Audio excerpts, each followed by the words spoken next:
FiiO, you've done it again. Let's talk about the FiiO R7. Hey, welcome back to the Thrift Shop. Today we have the FiiO R7 in the house. Been using it. APO sent this to me. All thoughts and opinions are mine. They didn't say to me to say anything otherwise. So let's just get on with this thing. FiiO has been knocking it out of the park lately. I've had the K11 recently. I own the FT3 headphones and recently did the SP3 little speakers. And over the last year, FiiO is just, they have done amazing things for us. Yeah, they're making money, but we are getting the benefits of their actions, and that's pretty darn good if you ask me. But this is a device that I've seen. It's, obviously it's been on the internet, I'm sure the last 8 months or longer, and it's been everywhere. And it's kind of been, I don't know, a sweet treat for us audiophiles who want an all-in-one box.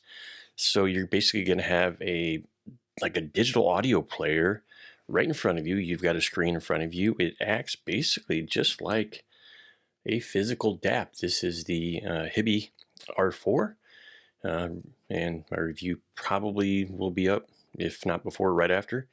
So, you're getting a similar device with more power output, desktop ready, and a ton more features. So this thing is pretty darn cool. I'm not even sure what's coming in. I believe at $5.99 right now. If the price is different, I'll post it up there. But please head over to APOS if you're going to think about buying this, because they do excellent customer service. And many of these products are already in the United States, which is a big deal for us people who want to get stuff fast. But anyways, this thing is cool. So as far as specs, really, this thing has, as far as the DAC, has the ES9068 AS DAC built in. And the output side of the amplifier has THX 888 plus amplification in a total of 3.6 watts. A ton of power. It doesn't give you just low and high gain. It's we'll get to that. I'll pop up a picture because I was blown away when I first got this. A little bit scared on where I'm at with the starting point with this, but basically think of this as a built-in streamer. So just like a DAP, you can stream. It has an Ethernet port. We'll go through the whole backside of this thing, but you basically can do everything with this. It can be a streamer. You can output your digital output. So coax and optical, you can output to that to another DAC. So you can be streaming to this, outputting to another DAC. You can be using the front panel headphone jacks. You can use line out, fixed line out to another device, such as an external amplifier. You have variable line out. So if you want to use this to some powered loudspeakers, studio monitors, you can do that with this. So you really have endless opportunities of what you can do with this.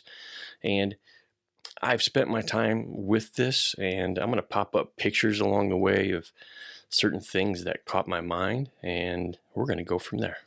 All right, so we're going to do a little device tour here. This thing is pretty cool. So you have your momentary push button here on off, if you can see that. And this is your volume adjuster. You have your pre-out, basically front out. I don't know why it's PO. Then you have your pre-out, so variable output, and line out, fixed. It's going to warn you before you put that out there and you blow up your headphones or your ears. You have XLR. You have your, I believe it's 4.4, and your 1/4-inch jack there. You do have all the touchscreen capabilities here on the screen, and we'll turn this baby around. It's nice mesh side here, solid top, really cool. This is where this thing gets pretty amazing. So micro SD here. Let's see if I can pop mine out. Yep, there we go. You have a USB 3.0, which you can use for if you're running this from your computer to here. USB-C, you run this as a DAC. A USB-C host here, basically you can use an external kind of device such as a keyboard if you so choose. You can use this as an external hard drive connected into, so it has variable uses. You can see here you have line out, 2 sets. You have basically XLR, and I don't know why this is a thing, but basically the rotation of XLR should be kind of standardized. And I got to say, this is a real pain in the butt because when you're connecting in, at least my XLRs have little pins to push in, and there's not enough room to get between my pin and there. And it was like an act of God to get my XLR cables out of this thing. So a little bit of a design problem, flaw with this lip and the directionality here. And there's not much they can do really other than if they were flipped this way, but still kind of a pain in the butt. My God.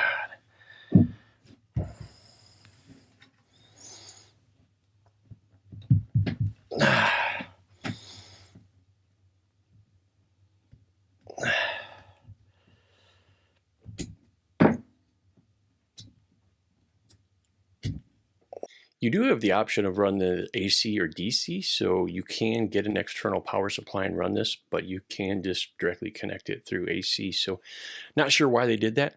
You do have Bluetooth to this, so you can do LDAC, SBC, AAC with this unit.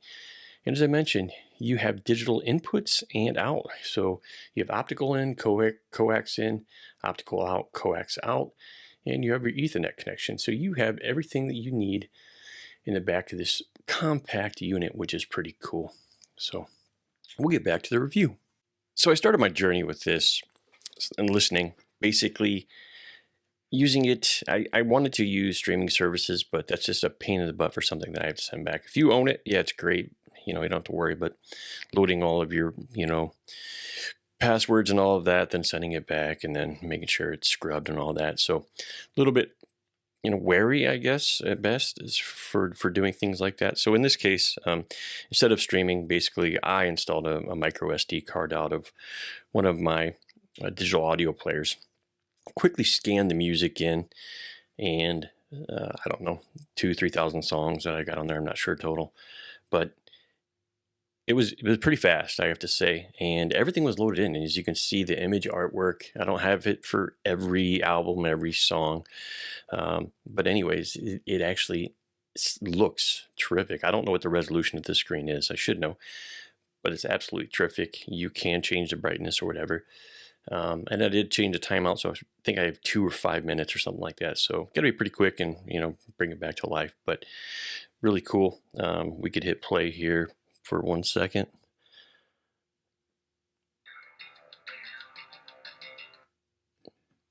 Yeah, so pretty responsive. It is using Android 10, and I gotta say, after having the Hibi R4 here that we're running Android 12, I think it's better suited, given the fact that this has been released, basically in the last year.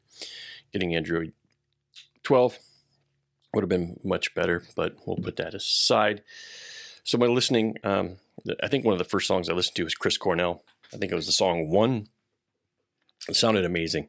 And everything that I've been listening to for this particular device, because it is an all-in-one, everything, it's hard to, can't just say it's a DAC or an amp, was the ZMF Verites, because they're, relatively hard to drive, and that I was outputting to both a tube, the Darkvoice tube amp over here, and I was using the AFL Performer 8 on the IFI Pro Ican, so I get an identification of how the DAC sounds versus the amplifier. And you got the romantic side over here with the Darkvoice tubes, and you got more of the clinical, even though it's got its own sound signature, the IFI Pro Ican over here, and the IE match for the earphones. Kind of works out great. I can kind of get a good feeling for it and how the DAC is working from a solid state standpoint. So Chris Cornell,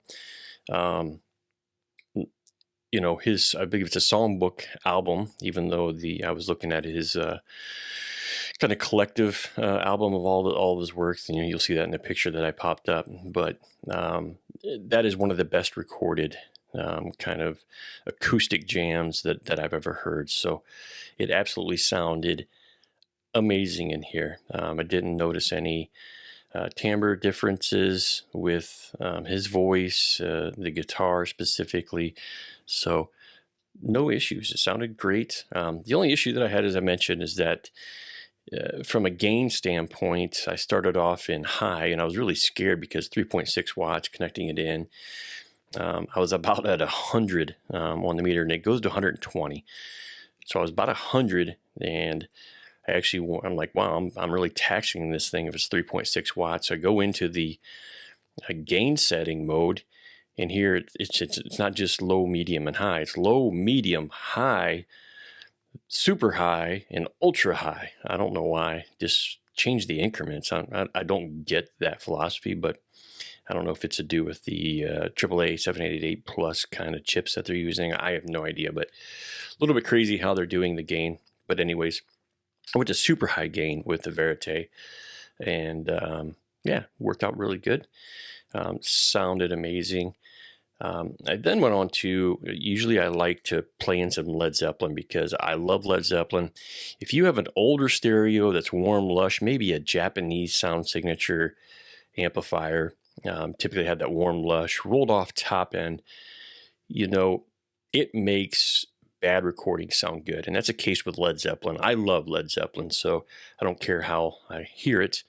But in this case, the amplification of the THX AAA 788 Plus is teetering on being way too thin, way too clinical. It tore apart Led Zeppelin and was kind of like devastated, really, because I absolutely love it. And, you know, I do wish that that FiiO would have went a different direction with amplification and not use THX amplification. And it's a personal thing, right? So if you own this, don't be put off by what I'm saying. I don't like THX. I'd rather have some kind of Class A amplification, something a little warmer, a little smoother. Even though I like my details, I don't want it colored that much. The 7.8, the THX kind of amplification has just been really thin, really critical. And I don't think that it gives the DAC chip enough credit for what it's doing. Basically, it's trying to overwhelm you with too many details, and it's well, to me, it doesn't sound good. To you, you may like that. I just don't really care for that sound. So again, Chris Cornell sounded good. Led Zeppelin was horrible and crunchy. Sounded horrible. So that's when I switched over to using the Darkvoice. The Darkvoice was a whole nother beast. Turned that baby on, and I was listening to Metallica Blacklist. This is where a whole bunch of bands basically did a reimagined version or a redone version of the original Metallica songs, and it sounded amazing through the Darkvoice. So I knew the DAC chip, that 9068 AS DAC, was doing terrific things. It was really, really wide. And of course, using tubes, you're getting that more holographic sound. And it was really a match made in heaven. Now, I don't think that if you're paying $599 or $699, whatever this cost, that you're running another external amp. Maybe you are. Maybe you want to have tubes like me. And I think that's a good case. So you could be using this if you're mastering, doing that kind of work. And then if you want to enjoy your music a little more holographic, then you would go over to the Darkvoice, especially if you're using dynamic headphones.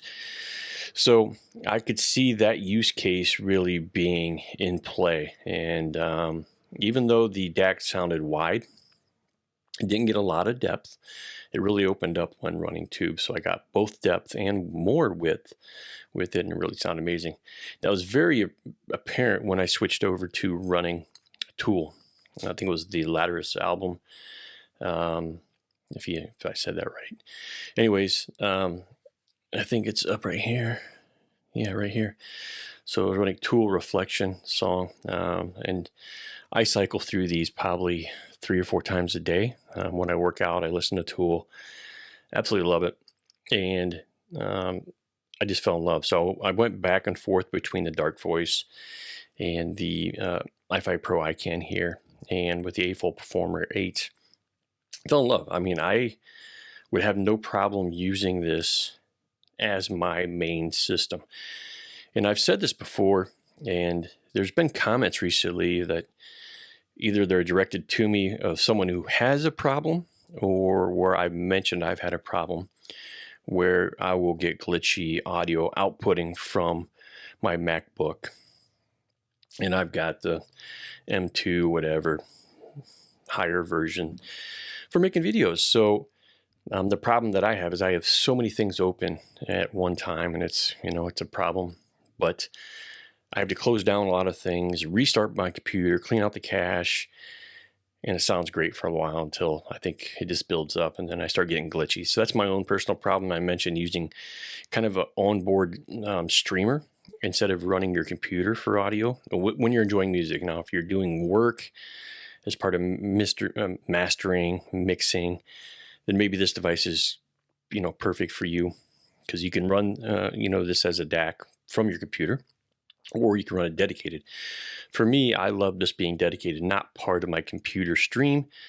Therefore, I'm not bound by any problems that my computer's having. Everything is right here, right in front of me. This is its own computer, basically, and it's outputting the audio that I want. And I could choose to use these headphone outputs. I can choose to run line outs to monitors. I could do basically whatever I want with this unit. I think it's great. I think the stylistic look of this, along with the SP3 speakers, is amazing. They both have the stands. I have the kind of rubber feet, the same as the SP3's speakers have. So it's pretty cool. I really can't say anything bad about this other than the headphone amplification. Just wish they went a different direction. Maybe next revision, FiiO will come to their senses and put a different kind of DAC inside of here. Something a little more bold. Who knows? Throw some tubes in it. I don't know. Anyways, I think this, for the price, is an amazing device, and it's worthy of having on your desk. I mean, people are going to come in and say, hey, what the heck is that? And you're going to be the cool kid on the block with this. So again, head over to APOS. If you're thinking about buying this at all, I highly recommend that you take a look and go buy yourself one of these. All right. Thanks for the thrift shop, and we will see you later.